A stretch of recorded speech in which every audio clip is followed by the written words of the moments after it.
Howdy, folks. Happy Wednesday. Happy hump day. It is. I love when it's like this, Russ. It's ridiculously hot outside, at least for me, 80, 84, 85 degrees. That's what we had yesterday, yeah. And humid. But it's so, because the air conditioning is on here, it's so cold inside because I have my mother who is 91 who lives with me.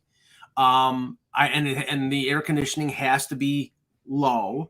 Right. And now I'm in the basement, which is even colder. So I can't wear a t-shirt and shorts down in the basement. I have to wear long sleeves. It's so damn cold. My teeth will be chattering if I didn't wear long sleeves and long and pants. Anyway, so enough about that. Start us off with the pre-show. All right. So let's talk about the MLB All-Star Game. Ooh. Again, I still think it's the gold standard of All-Star games because it at least closely resembles the sport because you don't have to have physicality. We know the reasons. It's the gold standard of All-Star games. I will say that it's the best of them all, but all All-Star games blow. They suck now. They really are terrible. And maybe some people just tune in for all the players getting announced, but that's like a tradition. That's fine. I mean, people will tune in for that. I do think that the game has started to go down since the tie, in 2002. I think since then, with the bungling of Bud Selig, there's been a lot of things that have made me shake my head about the All-Star game. This year it's about money. This year it's about the World Series and who's gonna have home field advantage. This year, it's like every year it's like a different carrot. But my big thing now is the voting. Like, we all used to vote if you went to games enough, which I did, and you'd get those paper ballots and you'd vote on them and you'd hand them in, right? Mm-hmm. And maybe you'd hand in 3 paper ballots, and that's fine. Online now, Mike, you could go 5 times a day, every day in a 24-hour period to vote, which is idiotic.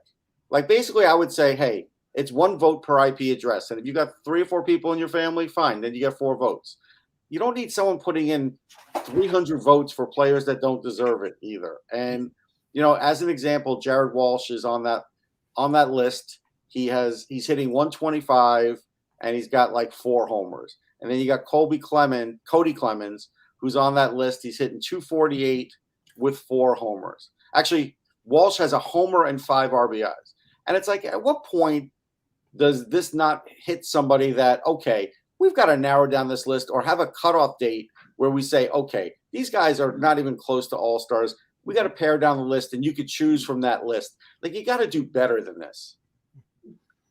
No, I mean, I think that the process of voting and I don't know what the process of voting in the NBA is. I'm assuming that there is an online aspect to it. I think the NHL's, I mean, I don't like the divisional setup when it comes to, because then you always have there are 3 good goaltenders in your division. One of them is going to get screwed.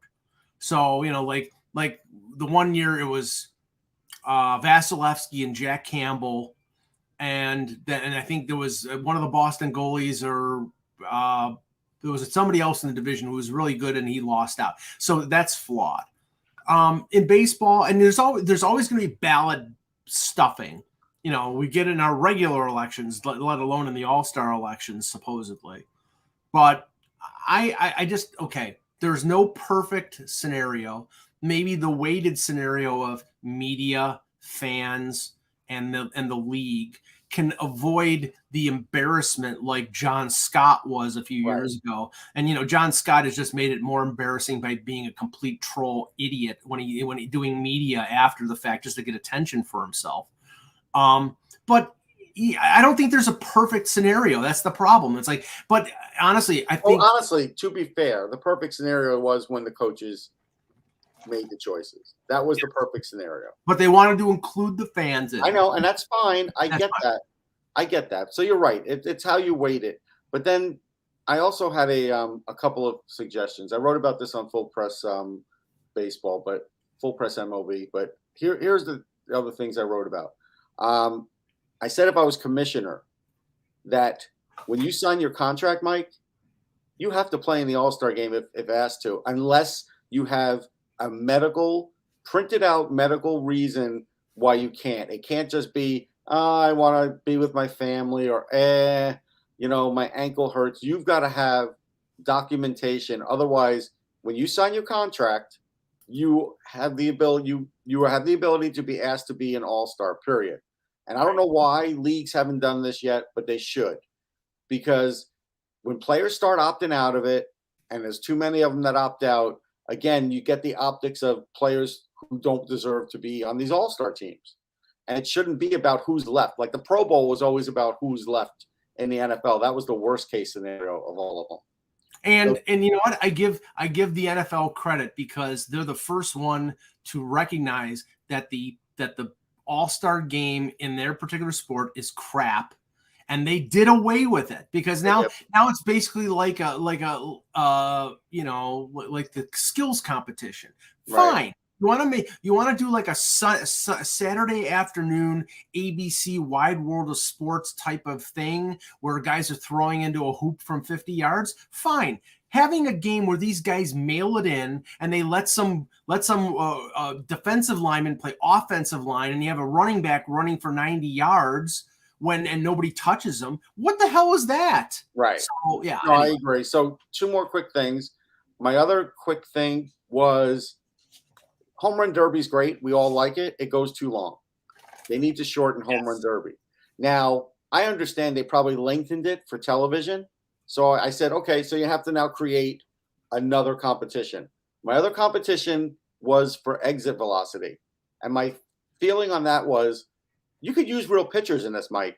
You could get 4 or 5 pitchers that are throwing on their days off, on their throwing day, right, in their normal rotation. And these guys aren't in the All-Star game, but they come from different teams. They get flown out there, and they're the ones throwing to the players in the exit velo competition. And this way, they don't have to hit homers. Guys are hitting balls that are going 110 miles an hour for doubles. So it's like, do it for that, and you could have real pitching, and they face real pitches where home run derby, let's face it, they're grooving them all in, right? I think it would be interesting. That's just me. Yeah, I mean, let's just say this. It's an imperfect situation for an imperfect game. I don't think it's going to change much, and I think eventually these leagues are going to realize that, I mean, they realize by the ratings that nobody's watching. So at a certain point, just stop. Please just stop. Well, I appreciate every single person in the chat room basically said I should be the next commissioner of baseball. And I appreciate all of your support. Thank you. I would vote for you over Rob Manfred because Rob Manfred is a complete friggin' dunce. Anyway. Hello, Hockey World. Today is Wednesday, June 21st, 2023. I'm Russ Cohen from Sportsology. And I'm king of the nighttime world, Michael Lagello. Yes, and this is the HockeyBuzzcast here on HockeyBuzz.com. I saw some chat in the chat room or in the the comments here about the Hall of Fame. Now, I believe the Hall of Fame is going to be announcing their nominees later this afternoon. We talked about it on Monday. Just to briefly touch on it, I think both of us agree Lundqvist is almost odds on to be part of the class. Yep. You've got Megan Duggan or Jen Bottrell or both, Mike. They could choose two. There's no rule you can't. Right. There was another one, and I'm drawing a blank. Carolyn Ouellette. I'm sorry. I was just yeah. So 2 of the 3 will get inducted, I think, and all down the line, probably all 3. Yeah. I personally, being from Buffalo and watching him early in his career, think it's an atrocity if Alex McGillney doesn't get in. It is. It's inexplicable. I mean, and I saw some analysis on it that, like guys like Correa getting in, guys like Alfredson getting in. I was opposed to Alfredson because Alfredson was just a dick. I mean, not as a person, but as a player on the ice. And I didn't think he had the numbers that really, that he was worthy of it, but they gave him, and if he's worthy of it, then I think McGillney is, because McGillney. No question. I mean, when did Alfredson have a 76 goal season? No. When did he have a 127 point season? When did he have a Stanley Cup? Never. Yeah. Patrick Elias, as somebody in the chat mentioned, I think down the line he'll get in. I would put in Elias. He's one of my guys because on a largely defensive team, and you're right, he'll probably get in down the line, but on a largely defensive team, he really has good numbers for a team that was hard to really produce a lot of offense. Keith Kachuk could get in. I'm Cujo is my bet noir. With Lindquist blocking him, he's going to have to wait at least another year or more. Yeah, probably because they won't. They're never going to put 2 goalies in. Yeah, God forbid.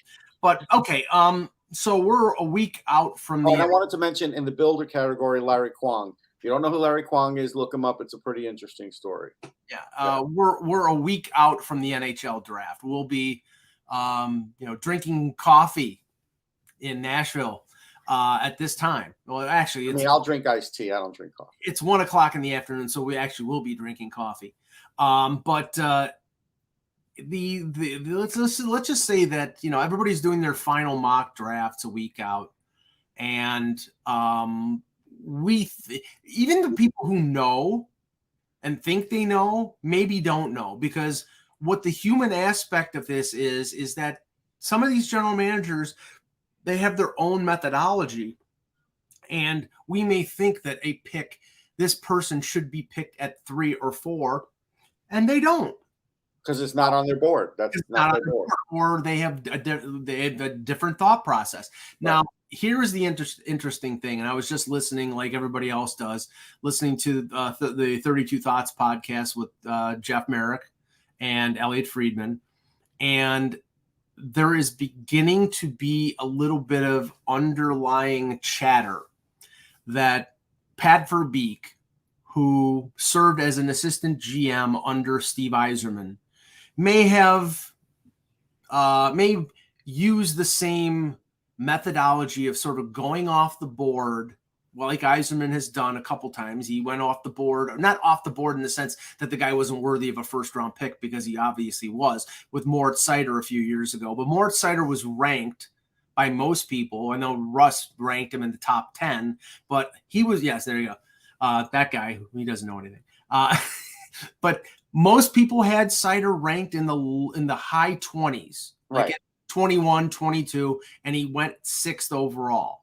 So there is beginning to be some chatter that Anaheim might take Mishkov at 2. Okay, and if they do, that's fine. I mean, I don't have a problem with that. He's the second best offensive player in this draft. There's no question about that, and he could be a 90-point guy in the league. You just better make sure that he will play for you. Like, again, when you start hearing these things that he might interview with some teams and talk to some teams before the draft, make sure you're one of them, and make sure you have a pretty good outlook, because I was mentioning this on Sirius yesterday, Mike. I mean, and we're not saying this is Eric Lindros, where he's basically going to be like, I don't want to play for you, I'm going back to juniors. But I mean, if he gets drafted by a team he doesn't want to go to, he'll live out his whole contract and then threaten to sign another one unless they trade his rights. And at that point, his rights aren't worth anything. They're not worth like a lot, like the Lindros. He could stay. Remember, I believe the age is 25 when you're a UFA. If in terms of like you being a Russian prospect, there is no transfer agreement between the NHL and the KHL. Right. So I believe like Panarin came over as a UFA and he was 25. Guys like Ilya Mikheyev, who wasn't drafted, I think they could come over anytime, but they were subject to like entry-level regulations. But Panarin came over as an undrafted guy, but was a UFA right away. He signed a 1-year deal, and then he was a UFA, and then I think he signed another deal, and then he ended up getting traded to Columbus. Now, it may be a difference because he's a draft pick, but at a certain point, he could just say, I'm staying there. I'm never playing for you. Right. Kaprizov could have done that with Minnesota. Finally, they got him to come over. Do you really want to risk the 2nd overall pick on a guy who might be as or more talented than Adam Fantilli or Leo Carlson? But you better be sure. And now what Jeff was saying on the show is that, Anaheim is sort of hunkered down for a long rebuild. And that they probably wouldn't mind waiting 2 or 3 years that's normal. Guy goes to college for a couple of years, plays in the AHL for a year, and then he's on your team. Like that happens all the time. And they do have Zegers and McTavish, like GSM in the chat are saying. So that's, those are two guys up the middle. But the thing that scares me the most here is that Mishkov essentially shooed away NHL teams in Russia that wanted to talk to them. Now, supposedly he's going to talk to these teams at the draft. That tells me that there is some, and I don't know if it's Washington. I don't know if it's Montreal. There's some selection process in his head, though. Right. And if that's the case, and he says to these teams, don't draft me, I'm not coming, then they better respect that. I mean, maybe they'll say, oh, we're drafting you and then we'll trade you.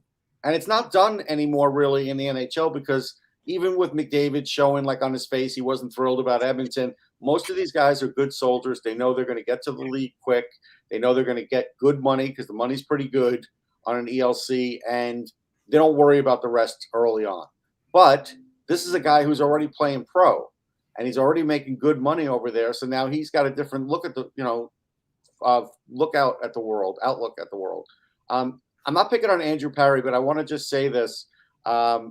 He's like basically saying, Mitchkov will be better than Fantilli. Here's my feeling. He's not going to be the better overall player. So my question is, it would be the age-old question. Do I want Pavel Bure or do I want Steve Yzerman? And that's what it might come down to. And Mike, Pavel Bure was way more talented than Steve Yzerman, wasn't he? Yes, but he couldn't stay healthy. Right, but we're not bringing that up. But I'm just point-wise, yeah, he's going to score more points every year. But then what else did Yzerman bring to the game? A lot. And that's what Fantilli does. He brings a lot more to the game than just offense. You have to consider that, guys.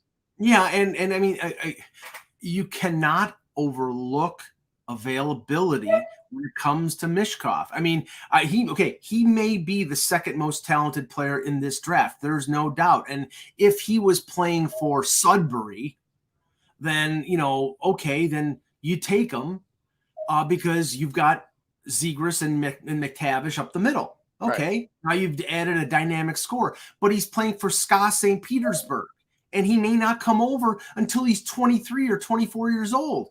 That's a reality here. So, deeper in the draft, a guy like Simashev, who's playing in Russia right now, you don't know whether he's going to come over. Great. Right. He's a 6'4" defenseman. He checks off everything in your box, but you don't know with the current geopolitical situation and the whole thing about Russian players staying in the Russian leagues for as long as they do. You don't know when you're getting this guy. So I don't know. Now, I was listening in today, and we can, talk about this in general terms, but I was listening to Kevin Adams, the Sabres GM, and their director of amateur scouting, Jerry. Is it Fortin? I think so. Yeah. I'm sorry. I'm drawing a blank. Yeah. But they were talking about the draft, and they were talking about their approach to the draft. That they're looking at number 13, and that they're very confident they're going to get a good player there. But if you look at the Sabres organization in their pipeline right now, they're very forward heavy. They've got guys at the NHL level. They have 3 first-round picks that they had last year. They were all forwards: Savoy, Ostlund, and Kulik. Ostlund stayed in Sweden. Savoy could play next year in the NHL or could go back to the WHL. Kulik is going to press for an NHL job. Rosine, their first-round pick from the previous year. So, but most of their top prospects right now are forwards. Right. They have 3 young defensemen in the NHL, and they were talking about like what their approach was, and essentially they said, well, best player available. It's something that you said, Russ, is like, you could take somebody that you think would fit in with the way the NHL is right now. But the problem is that the guy that you're drafting is going to be in the NHL in 3 to 5 years. So you have to sort of project what the NHL is going to be like at that time, and what your team is going to be like. Right. And then see where this guy fits. So even though they're loaded up with forwards in terms of prospects, it doesn't mean that you don't take a forward or a center at 13 because you're loaded at forwards. No, I mean, Middlestat could be traded in a year. Right. Somebody of those guys that you mentioned could get injured. Maybe Savoy takes an extra year to develop. All of a sudden, you're not as loaded as you thought you were. Yeah. So, I mean, it's an interesting, it's sort of a realistic approach to what, how to draft. But, I mean, they're a team here where unless your name is Bedard or maybe Carlson, but Carlson's probably going back to the SHL. All these guys are playing. They're not playing in the NHL next year. Bedard is probably the only one. So, you can't look at like the current wants and needs of your team and say, okay, we need a defenseman really bad, so we're going to take Reinbacher. Right. Right. I mean, I killed the Rangers for wanting toughness, and they drafted Dylan McIlrath, and I was like, well, good luck, but you're not going to get that toughness for like 5 years. And they never really got that toughness because he never really made it. He had injuries, all kinds of other things. I'm not sure he would have been much better. He's an AHL guy now, right? He played a little in the NHL again this year with who, like Nashville? But I mean, this is a first-round pick. It's like, okay, yeah, you can't do that. By the way, GSM, you could compare Yzerman and Bore all you want. I was using them as an example. If you're going to start picking apart their points in years, like, my God, I'm just trying to use an example. Bore was a flashy, goal-scoring kind of dynamic player. Winger, speedy. Yeah, that's all. They're different types of players. That was my thing. It wasn't that, yes, you should look at their points and make a decision off of that. No, that's not what I was aiming at there. Now, the other thing about the Buffalo thing, and we'll branch out to everything, to other situations, and people want to ask some questions in the chat, please do. Kevin Adams was basically expressing the sort of boilerplate about the goaltenders. Oh, we're happy with Levi and Luukkonen. We have 3 NHL goaltenders, and he's including Eric Comrie. And I'm thinking to myself as he's saying this, you don't have 2 NHL goaltenders. You have a guy who at times was an NHL goaltender, and then times where he didn't look like an ECHL goaltender in Luukkonen. So, that's the thing. They may stick. This is GM speak. He's not going to say, I don't have the greatest goaltending group and I assembled them. So he's going to prop it up right now, but he's not going to go forward with them. Yeah. And I mean, the point here is, okay. And I heard there's been rumors out there about them being in on Hellebuyck. Hellebuyck makes no sense for the Sabres because they do want Levi to be the number 1 goaltender down the line. The problem is that in the here and the now, they need to make the playoffs this year. They may say, well, we don't feel any pressure. Bull crap. They feel a lot of pressure. This team needs to make the playoffs. They haven't made the playoffs since 2011. They have a lot of good young players. They're paying a lot of people. They need to make the playoffs. Now, does that mean they make short-term moves? No. It means that they have to make smart moves to get in the playoffs. And one of the smart moves that they're apparently in on is finding a defenseman, and we'll track that. But the other thing is goaltending. And the goaltending right now is uncertain. With Levi and Luukkonen, there's a lot of room for question. So, I mean, and Tony Soprano in the chat, like a guy like Talbot, Cam Talbot as your 1B, with Levi, somebody who can play 30 to 35 games and not put all the weight on Levi. Right. That's a perfect fit. Now, then, you might be carrying 3 goaltenders because then you can't send Luukkonen down to the minors. Maybe you trade Luukkonen. Maybe you can get something back for him. But no, you could send Luukkonen to the minors. You just can't recall him. He could start the year in the minors, can he? No, he's not waiver exempt. They have to clear waivers. He has to clear on the first day when they send him down. Yeah, you're right. Yeah. So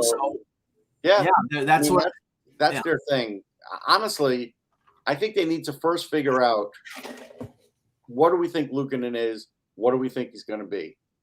Because right now he's clogging up the thing. But if you want to make him the backup, then you do have to have a third goalie, because you can't expect Levi to carry all this. And Eric Comrie probably will be able to clear waivers and go down to Rochester with his $1.8 million salary, and then he serves as your third goaltender. That's fine. You bury most of his salary, but I just don't think you can go with a 21 and a 24-year-old. Not a good plan.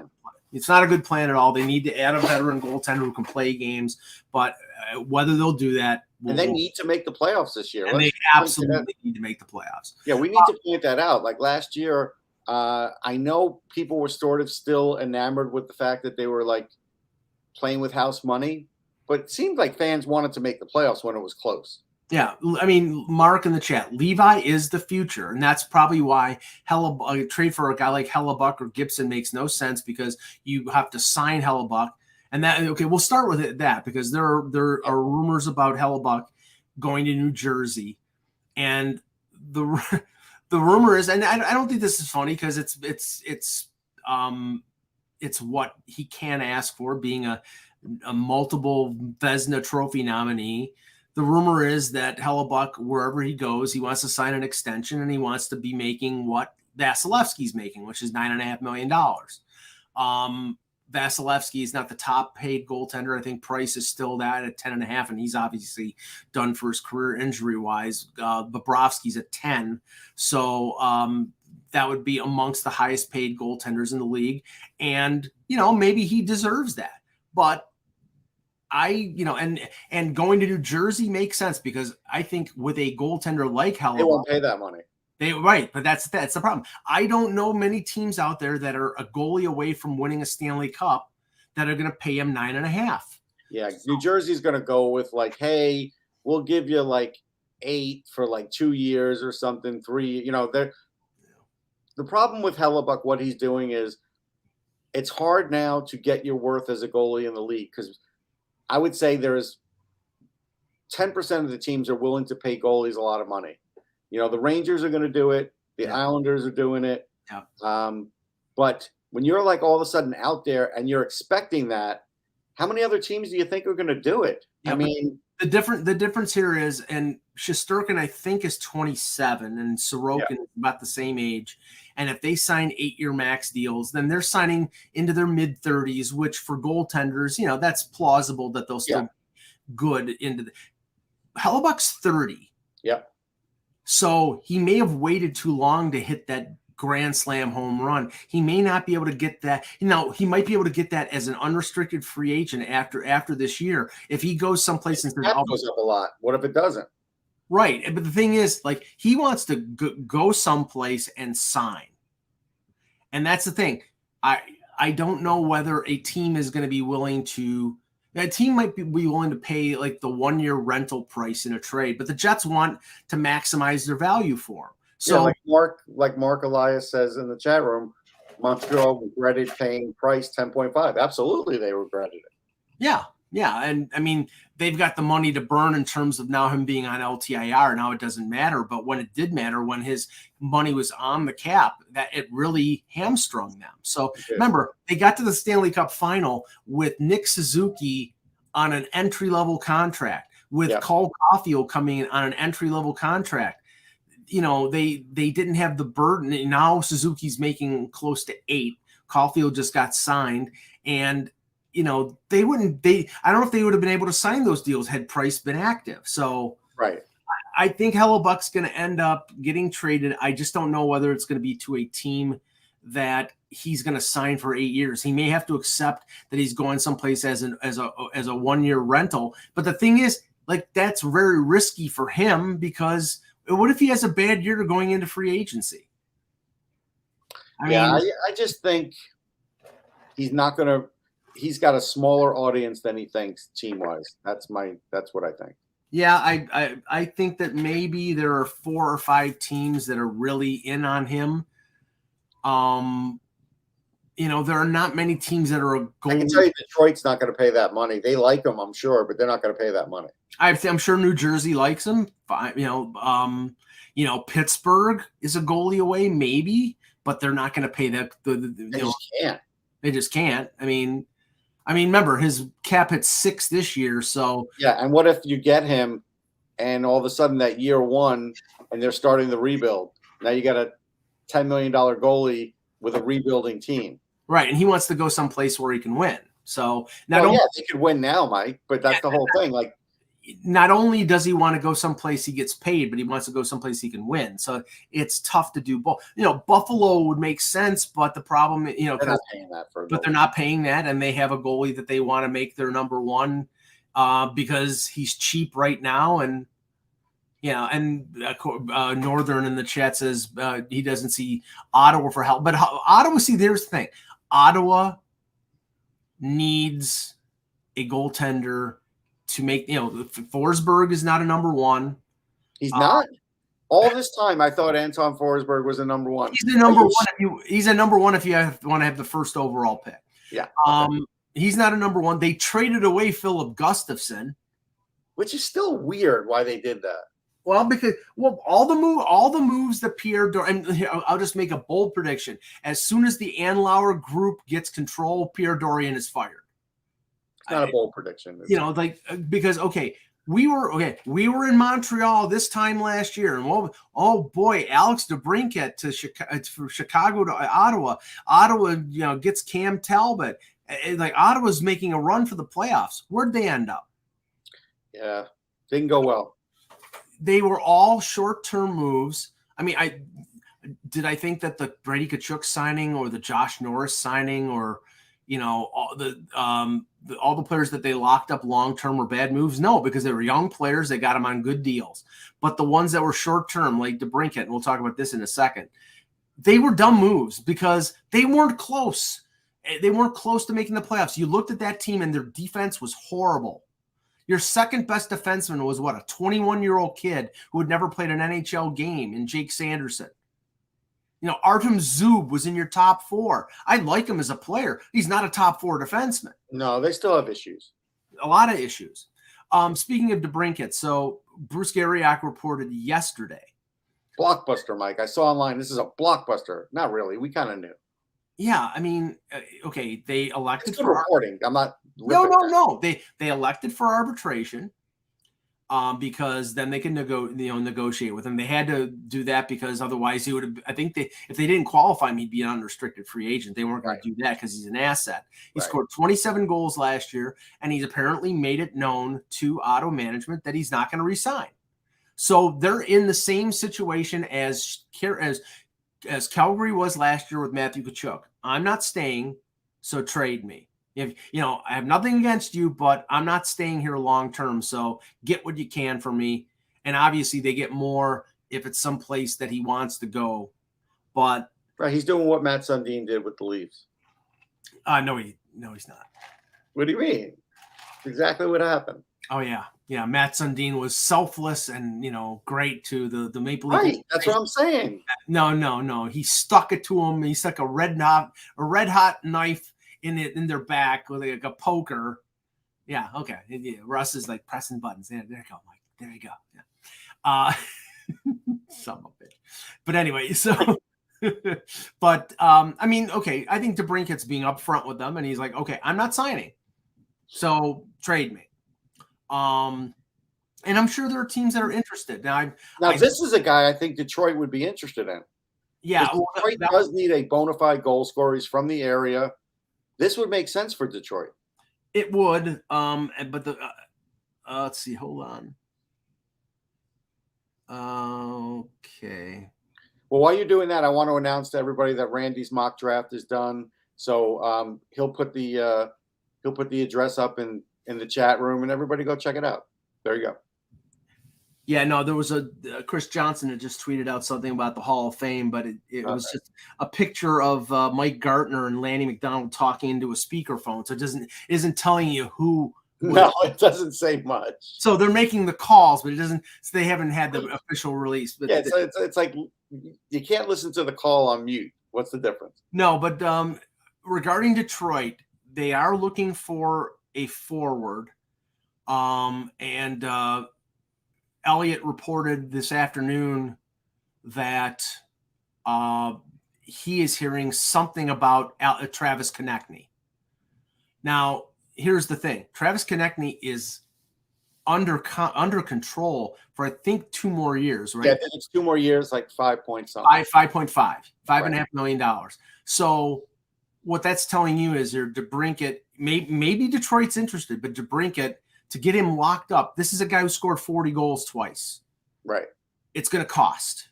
Oh, yeah. But Detroit has assets. At some point, you do have assets to trade, too. That's why you acquire a lot of assets. You can't keep them all. You can't sign them all. No, but he seems to be wanting to keep his powder dry in terms of spending money. And like unless you're getting DeBrincat locked up long term, do you want to sign him for 8? But you can see how he fits in first. I mean, right. You could just get him, spend the assets on that. He's a hometown guy. So if it works out, you're not going to mind spending the money on him. No, but then you're in the same position as Ottawa was. You don't know whether he wants to fit in. He may want to go unrestricted. He may want I'll go someplace for a year. I know, but look, at the end of the day, Steve Yzerman knows he's going to have to start paying some salaries out. Sure. But it seems to me like he's keeping his powder dry for his guys, for Sider, for Raymond, for those guys. The money that it's nice to do that, but I think that if you go with percentages, the percentages are not in your favor. You're going to have to bring in some help. The money that he has spent so far in free agency has been nothing. Nothing. I mean, Andrew Kopp and Ben Sherratt. It's like Willie Husso on a very friendly deal. He's made some good deals. And you know what? The funny thing is, a team like Buffalo with Victor Olofsson at making under $5 million, they're going to get a lot of interest because it's 1 year. He's a UFA. They're not going to probably expect a ton for him. No. And those teams that don't want to spend $8 or $9 million long term on DeBrincat might say, okay, this is a guy who we know can come in and score 25 to 30 goals, and it's not going to cost us what it's going to cost to get DeBrincat out of Ottawa. So that's going to be those type of things are going to be interesting. But we'll keep an eye on DeBrincat. We'll keep an eye on Konechny. Yesterday, the Arizona Coyotes maintained their position as the most disgraceful organization in the NHL with the 2 buyouts of, Russ, Patrick Nemeth is a limited player who got a ridiculous. Yeah, he's good if he's like your 8th defenseman. Just have him on the roster just in case. And he was making over $2 million, which was way too much. Which was way too much. The Zach Kassian deal that Edmonton signed was idiotic because Zach Kassian is a brainless thug of a player, and they dumped his contract on Arizona. And I think he had 2 goals. It was like he barely played for them. It was purely. I'm just pulling it up here just to be exact on this one. 51 games. Great memory, Mike.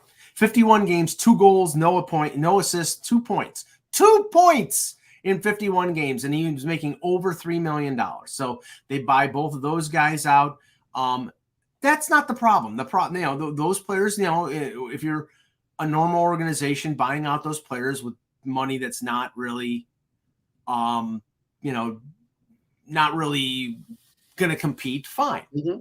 Who are they going to replace him with? They got nobody. They have more draft picks in this draft than they have players under contract, NHL players.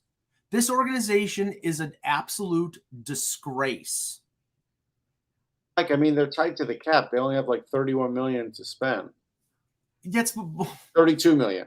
Yeah, but okay, that's before they put $8 million of Voracek on LTI. They'll get close. This is the thing. They'll get close to the cap and then put half their roster on LTIR, and then they won't have.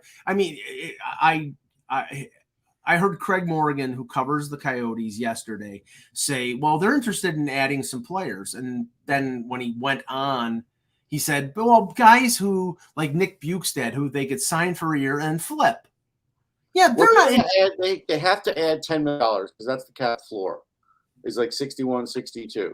And they're at 51, and they got 3 RFAs. So you figure, let's say it's average of $1.5 million each. So then that's 4.5.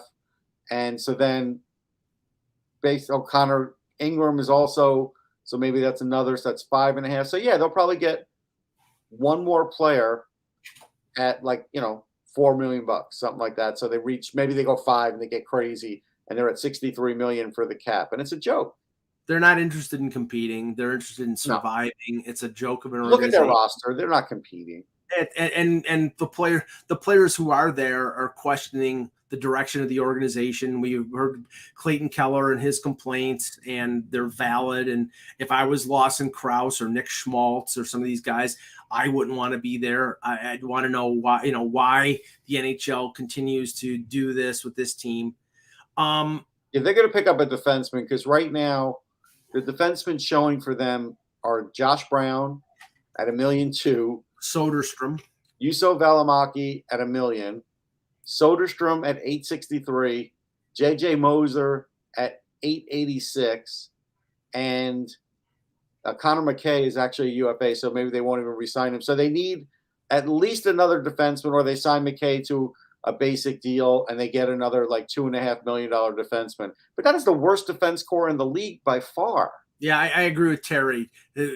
Justin Hall will be signed by Arizona. That he'd be their number one defenseman right now. Yeah. Terry. That's the sad state of it. It's a horrible defense core. Couple more things. Now, I'm going to be writing about this, but Pierre LeBrun reported yesterday, and this doesn't surprise me, that the Leafs have sort of not resumed organizations, but they've kept in touch with Ryan O'Reilly about staying in Toronto. What do you mean by kept in touch? Like they're talking to him while he's on vacation? They're giving him places to stay, recommendations? What do you mean keeping in touch, Mike? With his representatives, Ross? Oh, okay. All right. But in hearing that, now, do I think it's likely that O'Reilly comes back to Toronto? No, probably not. But I do think they want him back. I do think he liked playing there. But what I think is this is a plan B in case they trade Nylander, because the Leafs are only going to keep William Nylander if they can get him locked up long-term on a salary that they think is a good deal. And if you look at what he's done over the last few years, he scored 30 goals a couple times. He scored 40 last year. He's a year away from being unrestricted. He has a limited no trade that kicks in on July 1st. So they're talking to him. If they can lock him up on an 8-year deal for around what Philip Forsberg signed, which was 8.5, then I think the Leafs would do it. I don't think it would be smart. I think they need to sort of change the composition of their core four, but they still have a belief in the talent of those players. If he asks for what Mikko Rantanen's getting, $9.5 million, or Johnny Gaudreau, 9.75, bye-bye. And I think what Toronto is saying here is, if he's negotiating in good faith and there is something where we think can get this done, then we'll go past July 1st but if they can't get a deal here, Russ, that's where, I was telling you before, the agent for Nylander is Louis Gross, the same agent that Treliving dealt with Johnny Gaudreau, and they strung him along. And then when they thought they offered him more money in Calgary than he got from Columbus, but he took the money in Columbus. And in the end, what did Calgary have at the end of that whole situation? They had their in their hand. So he's not going to go down the road with Nylander where it's okay, I'm going to walk away for nothing. It's either you sign or no, he's not. He's not making 10.5, Randy. He was offered 10.5 in Calgary. His salary is 9.75 in Columbus. So, but I mean, I think, Russ, that you look at this situation and the Leafs need an answer from Nylander, and if they don't get one, then they're going to have to move on. I think they will move on if they don't get one. I just don't feel like they're going to do it this summer. I think actually they'll wait until the deadline, because I think it's a hard move this is what's hard. He would have to hit a home run to trade him in the summer because he's a brand new GM there. And if he's all of a sudden breaking up the core, the first one to do it, then he better have the players to back it up. Because if not, he's better off starting the season with the core, knowing that he's going to trade him, put him in good situations so the points are high, and there'll still be a good bounty at the end of the rainbow because his salary will be halved, and you can get a lot for Nylander at the deadline. I don't think there's any worry about that. But the value of what you get back is going to be less because he's a. You don't know that. I don't know that. I mean, I think right now for a team to fit in his salary, and again, 10-team no trade, so now he's sort of calling the shots. This doesn't make sense because Nylander is in the same position as Hanifin. They're both 1 year to zero-sum game. There's nothing to gain there. I think Hanifin would possibly sign in Toronto, or there's a greater chance of him signing in Toronto than there is in Calgary. But I think there's no chance of Nylander signing in Calgary. So, if you want to trade one problem for the other, and neither one are going to sign, sure. But I did see something in the chat room. Like, if I were coming up with a trade, I would offer Nick Robertson and Nylander for Keller. I would call up Arizona to do that and see if they're interested. Because, again, Keller has more term on him, so that's good for the Leafs. Arizona gets out of it in a year if they can't re-sign him anyhow, and they get Robertson, who's a decent young player. Well, they could flip. It might serve everybody's purpose. They could flip Nylander at the deadline, they could do that too, and they probably would. And Robertson would be somebody that they would have for the future on a cheap contract. But yeah, Keller would be the number 2 center. Move Tavares to the wing. Maybe then you can afford to sign O'Reilly. See, that's the thing, and we're just talking about Toronto here, but you've got so many players right now, so many that are 1 year left in their contract and UFA, and some of them are seeing that the cap is going to go up, and they don't want to sign long-term deals. And the whole Pierre-Luc Dubois situation. That's why it's not bad to get a player like Keller, who is going to be out of Arizona, who has cost certainty. And that's why Yzerman might be more interested in Konechny at a cost certainty point of $5.5 million for 2 more years, rather than having to pay DeBrincat in a trade after trading assets for him. More than likely, if Detroit is trading for Konechny, they're probably trading that second first-round pick that they have. I think it's like in the teens. Yeah, 20. They're not trading their pick up high. Are you talking about the Flyers? Or are you talking about Detroit? Detroit's got 2 first-round picks. Yeah, I don't know where their second pick is. I think it's like 17 or 18. Okay. Like I would say this. Yzerman is probably not the best guy to trade with, and they don't have to trade Konechny. Yzerman's kind of like that first guy that gives you the first offer on your used car, but he's not the guy that you're going to sell the used car to. There's going to be a different guy that comes along that's going to give you more. And Yzerman's never going to give you the most. He's just not. And so if I'm the Flyers, I take Yzerman's offer and say, okay, we'll think about it. And I'm waiting for the other offers too, because I know that's not going to be the highest offer. 17th pick. Thanks, Randy. So yeah, I think they have 6 and 17. Yeah. So you know what I mean? Like six, Yzerman, he'll 9, give 9 to 17. 9 to what he feels is fair. But so let's say, as an example, right? Let's say Yzerman offers them the 17th pick and a second-round pick. I don't want that. If I'm the Flyers, I could only have so many bushels of picks. Konechny's a player now that I have to get at least a top prospect for and a pick. I need an actual body here. Okay, let's play GM. You're gonna run out of bodies. Let's play GM before we end the show. So if I'm Danny Briere and Yzerman offers me the 17th pick and Zadina. 17th and Zadina. I say you got to sweeten it a little more. Give me another pick. What? You mean going back? How many years from UFA? Oh, I think he's 2 more years and he's still an RFA. So 3 years. I got 3 years to figure out if he can play. Zadina is making $1.825 million for this year and next year, and then after that he's an RFA with still no ARB rights. So it's 4 years until he's UFA. Okay, so I think I wouldn't take the deal on face value. No. Okay. See, if I don't call Zadina a top prospect anymore. If I was Briere and if I was Briere and you were offered that, I would do it. I wouldn't do it because top prospect is different than top project. And right now he's Detroit's top project. Okay, but what are you talking about? Are you talking about Kosa? Are you talking about? No, it's probably not going to be Kosa because nobody. They're not going to trade Edvinsson. They're not going to trade Marco Cass. Hold on. Don't just start naming names willy nilly. Carter Mazer. They're going to keep Mazer. They like him, but hold on. Just give me a minute. All right. So if I'm looking at their system,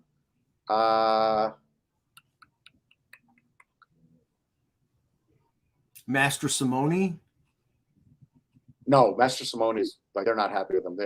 I don't even think they're going to qualify him I think they've already cut ties with him. Okay. Okay. So what I would do is looking at what they've got. I'll go with either William Wallinder or Shai Buum, that's 17, and some other pick.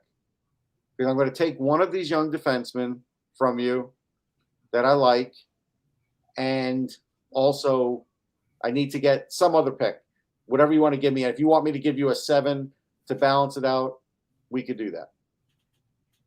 All right. Well, we'll probably be discussing the Hall of Fame class of 2023 when we next host the show. I'm not sure if it'll be tomorrow or Friday, but we'll be back later this week. If you take the deal or not. I like the Zadina deal better. You don't know anything.